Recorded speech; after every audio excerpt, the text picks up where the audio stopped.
Can I be honest with y'all real quick? That's something that I really want to tell y'all and be vulnerable with y'all about. I was a people pleaser. I was someone that cared heavily and deeply about what other people thought about me. I was the kind of person that would get anxious, heavily anxious, oh so anxious to the point that I didn't even want to step outside about what other people, due to what other people thought about me. I was someone that played the jester, in a sense, that played the chameleon, tried to shapeshift into this thing. This is this person's idea of what a good friend is, or what a good person is, or what they would like to see in a person. So I tried to shapeshift into that. Oh, this is this person's idea of what is a good friend, or good person to be around. So I shapeshift into that. Even as it relates to women, shapeshift, changing myself, doing the most. Like I said, man, I'm being vulnerable. I'm just telling you the truth. I was a people pleaser. Now, as someone who has exited that stage of my life, that has left that psychology behind, I wanted to take this time in this video to really just discuss the people pleaser's psychology, right? And I feel like this video would have some value because it's coming from a reformed people pleaser's perspective. Now, let's get into it. The first thing I wanted to start off is with the official definition of a people pleaser. The first thing I wanted to start off with is the official definition of a people pleaser, right? And I'm just reading it off on the side here, so if you see me looking down, it's because I'm looking at the definition. But the definition is an individual who consistently prioritizes the needs, feelings, and opinions of others over their own, often driven by a deep-seated desire for validation, a fear of rejection, or conflict avoidance. A lot of people who would consider themselves people pleasers, they wouldn't call themselves a people pleaser. They would more so say, nah, I'm an empath. I just don't like conflict. I just care for people too much. And you know what the crazy thing is? It's so funny to me. Most of the people who call themselves empaths, and I'm not trying to deny the existence of an empath. I do believe that is a thing. I don't think I'm one of those though.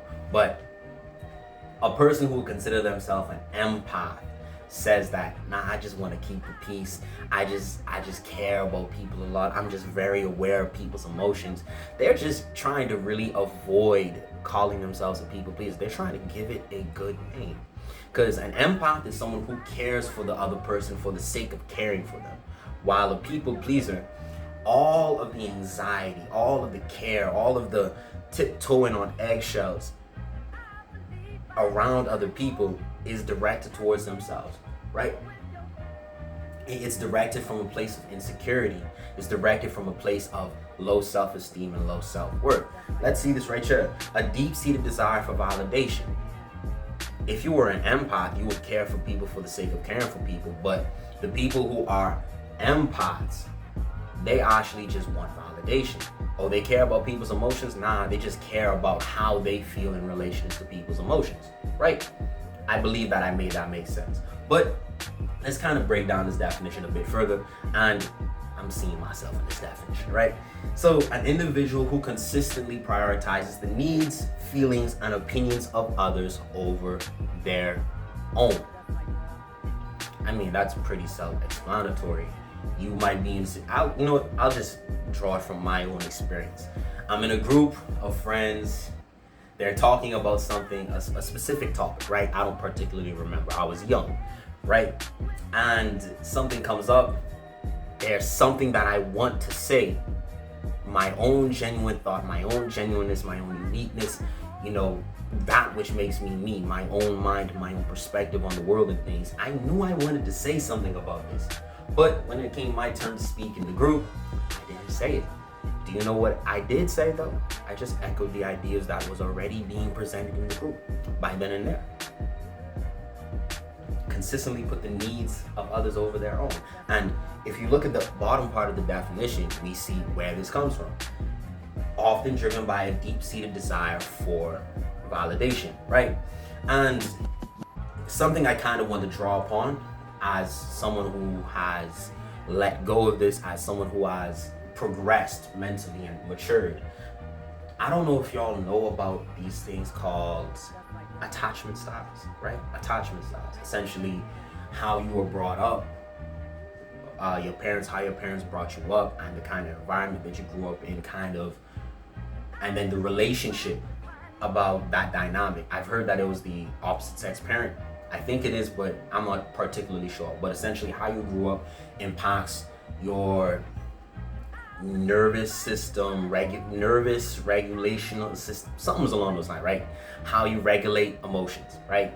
And that is the avoidant attachment style, the anxious attachment style, the secure attachment style, and the disorderly, or something along those lines, right? So I figured out that I am an anxious attachment style, right? So essentially, with all of my relationships, I tend to be more anxious with things. I've gotten over this for the most part. Praise the Lord. I've gotten over this for the most part, but I didn't know this back then. Still had an anxious attachment style. So essentially, all of the relationships that I had were anxious based. I needed answers now. I needed validation now. I needed the attention now. Yada yada yada yada yada. And I think that kind of stems into this people pleasers. And I think that kind of stems into this people pleaser's tendency or idea, right? So we know what a people pleaser is now. Why is being a people pleaser so bad? And this is coming from my perspective. I'm outside of it right now, right? Being a people pleaser is bad for many reasons. First and foremost, you sacrifice yourself, you sacrifice your soul, you sacrifice your uniqueness just for another person's validation, respect, which isn't really respect at the end of the day. Another person's validation, another person's yes. I don't know about you, that is never, ever, ever, ever a good trait.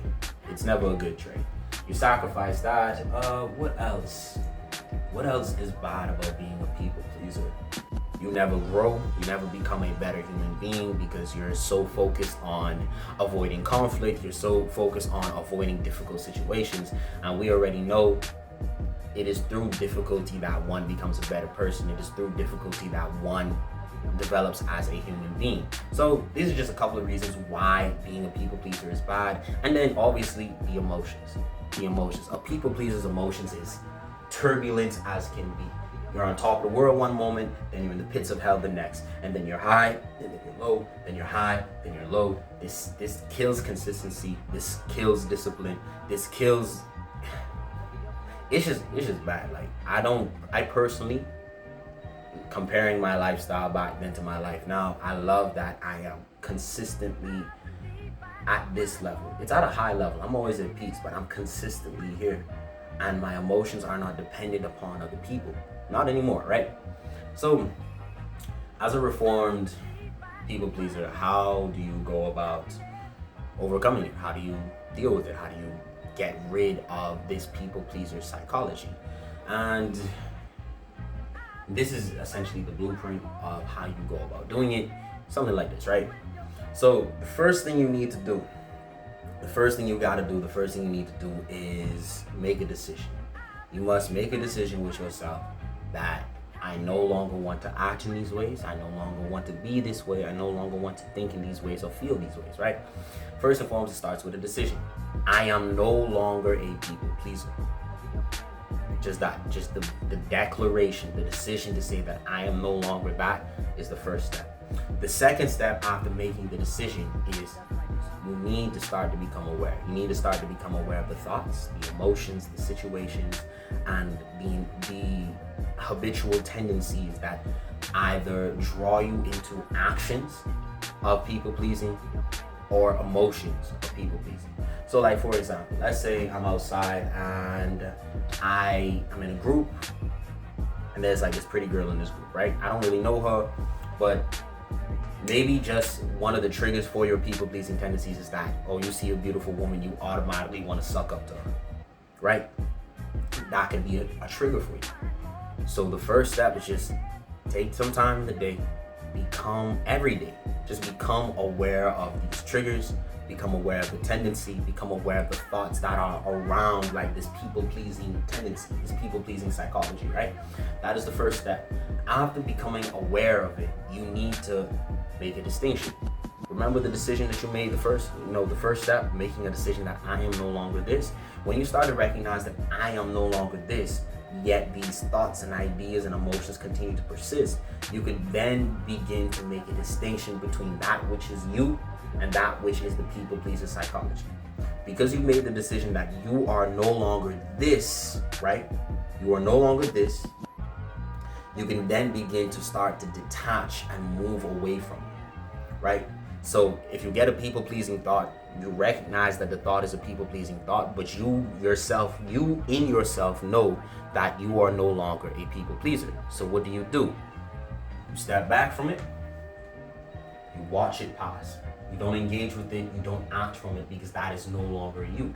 If it is no longer of you, you don't engage, you don't act. And then over time, this people pleaser psychology, at least the emotions and the thoughts, will dwindle, become less and less and less and less and less. Now, obviously, there are some other factors that one needs to consider. There's your self-esteem, because usually people pleasers are people who don't have a high sense of self-worth. And then the only way to really change that for real is to change how you see yourself. And to me personally, changing how you see yourself is both an external and an internal work. External work. Are you doing things that are worth anything? Is there anything that you are proud of yourself for? Is there anything that you find that, you know what, I did something very difficult, I did something worthy, I did something great, I am proud of myself, I am happy for myself because I did this difficult thing. Just start finding things that you could be proud of. Personally, I feel as though it's best to find like an internal thing to be proud of, like a certain character trait or a certain tendency that you have. Like for me, I'm a very disciplined and I'm somewhat of a perfectionist. Let's move the discipline to the side. I am, but move that to the side. I'm somewhat of a perfectionist. Whenever I start something, I want to finish it, and I admire that quality within myself, right? So just essentially start to base your validation, your what is it called? Your internal sense of self, your reward system on internal factors, either internal factors or factors that you can control. Like instead of basing your sense of self-worth on how other people perceive you, maybe base it on, did I act in accordance with my principles today? Did I stick to my word today? Did I read as much as I wanted to do? Read as much as I said I would today? Did I work out today? Did I take care of myself? Did I take care of my family? Did I check up on my people? Did I put in the work that I want to put in? So essentially, you want to move your sense of self, you want to move your basis of sense of self from an external, uncontrollable place to an internal, controllable place. Personally, I place my self-worth in my identity, in who I know that I am, who I say that I am, right?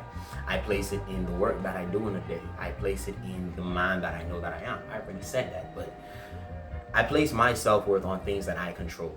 It's not something that someone else controls. You know what I'm saying? So that's pretty much how you deal with it. Become aware, detach from it, and just build a system of validation on internal and controllable factors. If you need any more explanations on these, feel free to drop it down in the comments. I'll probably do something about it. We're gonna see. I can break these down further. Essentially, I guess, yeah, maybe. I don't know, man. Have a wonderful day, though. Have a wonderful day.